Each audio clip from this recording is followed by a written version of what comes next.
Shalom, saudara yang dikasihi Tuhan, dimanapun saudara berada, kita bersama-sama akan mempersiapkan diri dalam pendadaran mandiri persiapan perjamuan kudus pada Minggu 21 Juni 2020. Sebelum pendadaran mandiri ini dilaksanakan,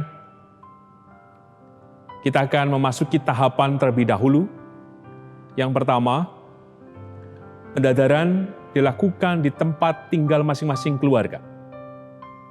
Kedua, mempersiapkan pendadaran dengan sebaik-baiknya, baik itu sikap batin, sikap tubuh, busana, dan lainnya. Ketiga, membangun suasana keheningan dengan mengkhususkan waktu untuk melakukan pendadaran mandiri. Selanjutnya, menjalankan liturgi singkat pendadaran persiapan perjamuan kudus secara mandiri atau dengan anggota keluarga lainnya yang satu rumah. Persiapan, menyiapkan kitab suci. Mari kita masuk dalam pendadaran mandiri. Kita awali dengan berdoa. Bapa dalam sorga, kasih dan kemurahan-Mu terjadi senantiasa di dalam kehidupan kami.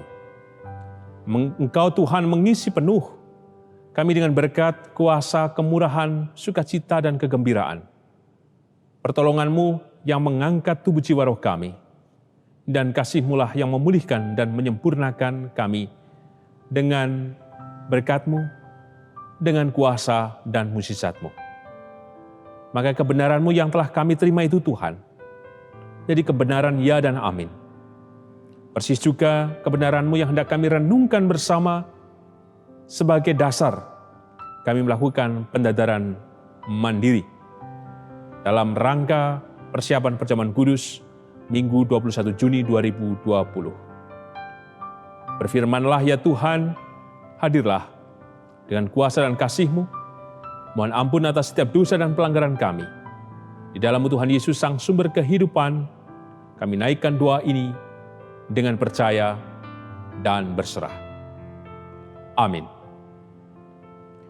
Saudara yang dikasihi Tuhan, dasar permenungan untuk pendadaran mandiri diambil dari Kisah Para Rasul 18 ayat 24 sampai dengan 28 dengan judul perikop Apolos di Efesus. Dan tema yang saya angkat, berani berkata, berani mendengar, dan berani untuk memperbarui diri. Demikian sabdanya dari Kisah Para Rasul 18 ayat 24 sampai dengan ayat 28. Sementara itu, datanglah ke Efesus seorang Yahudi bernama Apolos, yang berasal dari Alexandria. Ia seorang yang fasih berbicara dan sangat mahir dalam soal-soal kitab suci. Ia telah menerima pengajaran dalam jalan Tuhan. Dengan bersemangat, ia berbicara dan dengan teliti ia mengajar tentang Yesus, tetapi ia hanya mengetahui baptisan Yohanes. Ia mulai mengajar dengan berani di rumah ibadat. Tetapi setelah Priscilla dan Aquila mendengarnya, mereka membawa dia ke rumah mereka dan dengan teliti menjelaskan kepadanya jalan Allah. Karena Apolos ingin menyeberang ke Akaya, saudara-saudara di Efesus mengirim surat kepada murid-murid di situ, supaya mereka menyambut dia. Setibanya di Akaya, maka ia oleh kasih karunia Allah menjadi seorang yang sangat berguna bagi orang-orang yang percaya.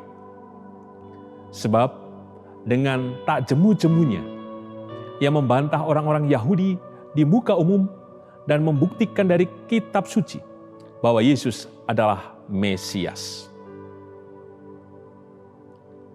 Saudara yang dikasihi Tuhan, jika kita baru datang di tempat yang baru dan tidak punya saudara atau kenalan, apa yang hendak kita lakukan? Tentu yang kita lakukan menyesuaikan diri dengan berbagai tatanan yang ada di lingkungan tersebut. Seperti istilah bumi dibijak, langit dijunjung. Kita harus mengerti dengan baik situasi di mana kita berada. Berhati-hati dalam sikap, perilaku, dan ucapan. Tidak sembrono, jaga sopan santun, dan berusaha menyelaraskan kehidupan dengan sekitar secara baik. Tujuannya, agar kita tetap aman, nyaman, dan selamat, sehingga kita terus bertahan dan melanjutkan kehidupan. Namun strategi hidup yang demikian sepertinya tidak berlaku dalam kehidupan Apolos.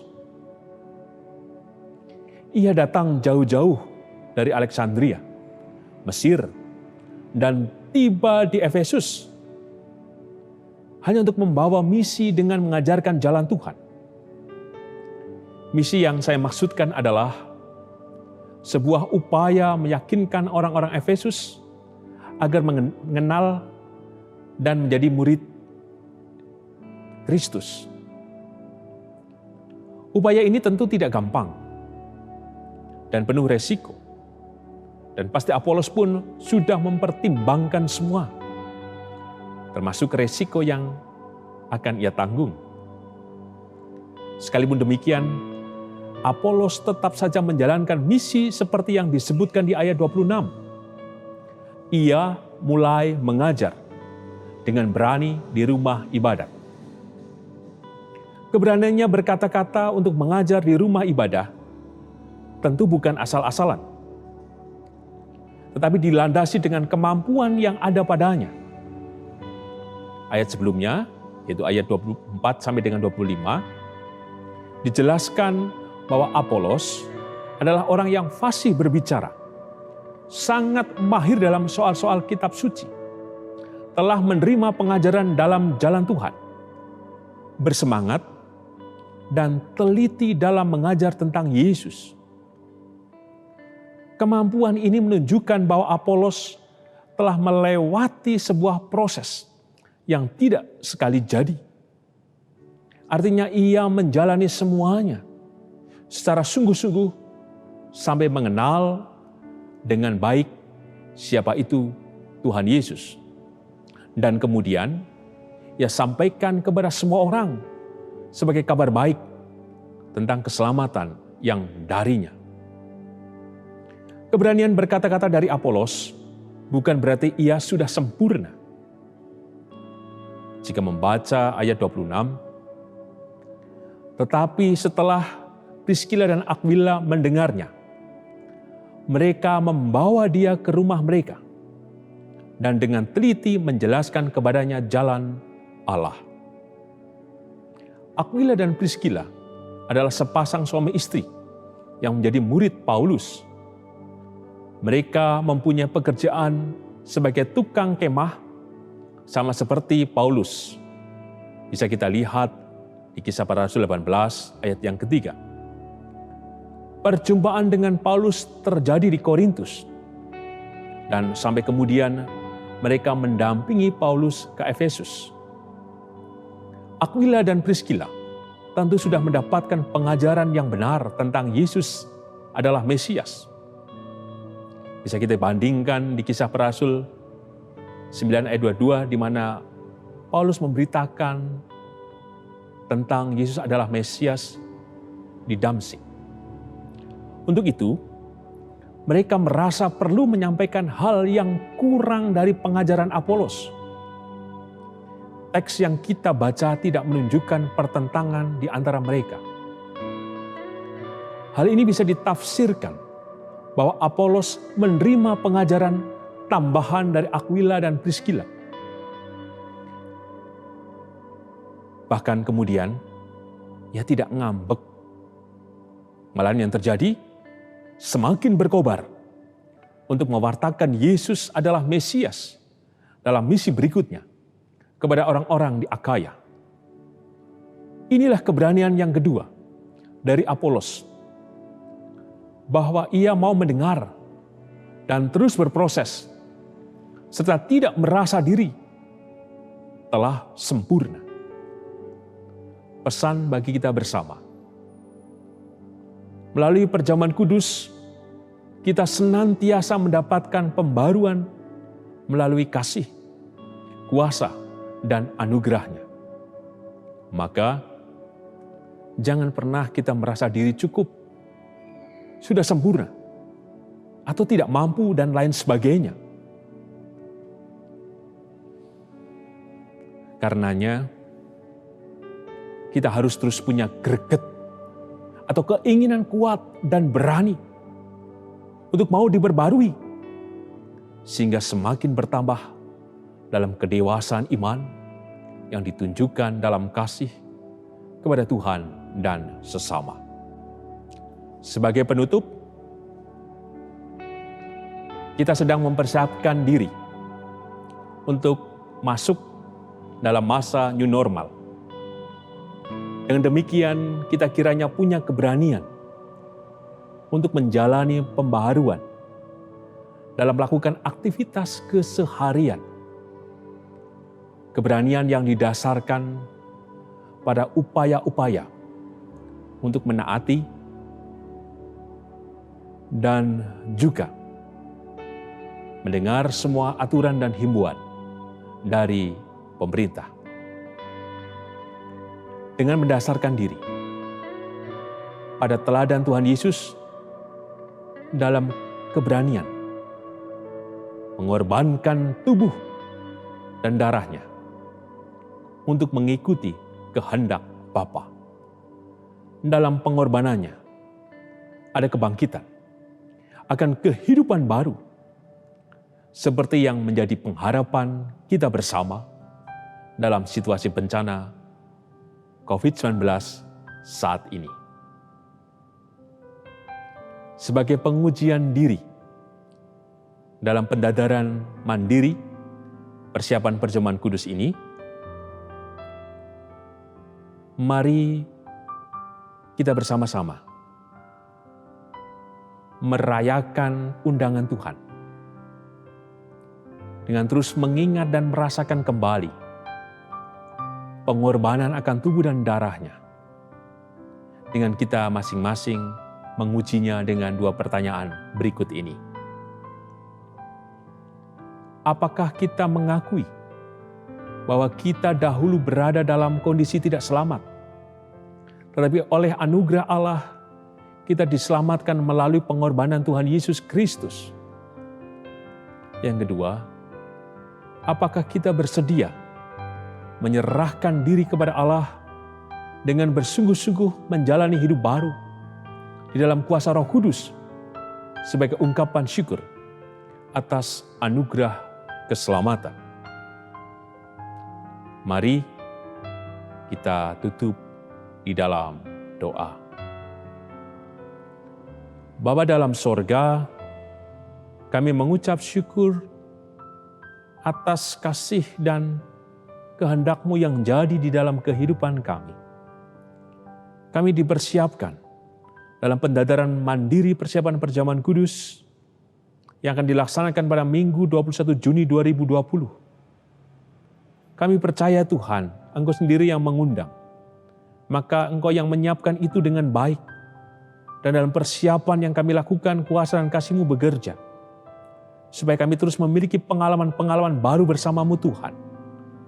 Sehingga dalam setiap situasi kehidupan kami bisa menjawab situasi-situasi baru yang harus kami jalani. Termasuk dalam persiapan kehidupan kami masuk dalam masa new normal di negara ini Tuhan. Oleh karena itu Tuhan, bentuklah kami, urapilah kami, tenangkanlah tubuh jiwa roh kami, oleh kuasa kasih-Mu yang bekerja kepada kami, kini dan sepanjang masa. Dan mampukan kami juga Tuhan, merayakan perjamuan kudus dengan sukacita dan syukur di dalam kasih dan berkat-Mu. Di dalam-Mu ya Tuhan Yesus, Sang Sumber kebenaran, kami naikkan doa ini dengan percaya berserah, seraya mengucapkan doa yang Kau ajarkan kepada kami. Bapa kami yang ada di sorga, dikuduskanlah nama-Mu, datanglah kerajaan-Mu, jadilah kehendak-Mu di bumi seperti di sorga. Berikanlah kami pada hari ini makanan kami yang secukupnya, dan ampunilah kami akan kesalahan kami, seperti kami juga mengampuni orang yang bersalah kepada kami. Dan janganlah membawa kami ke dalam pencobaan, tetapi lepaskanlah kami daripada yang jahat, karena Engkau-lah yang mempunyai kerajaan dan kuasa dan kemuliaan sampai selama-lamanya. Amin. Demikian persiapan perjamuan kudus yang dilakukan dengan pendadaran mandiri. Oleh karena itu, mari kita bersama-sama menyongsong perjamuan kudus dengan syukur dan gembira. Tuhan Yesus memberkati kehidupan saudara semua, kini dan selamanya. Amin.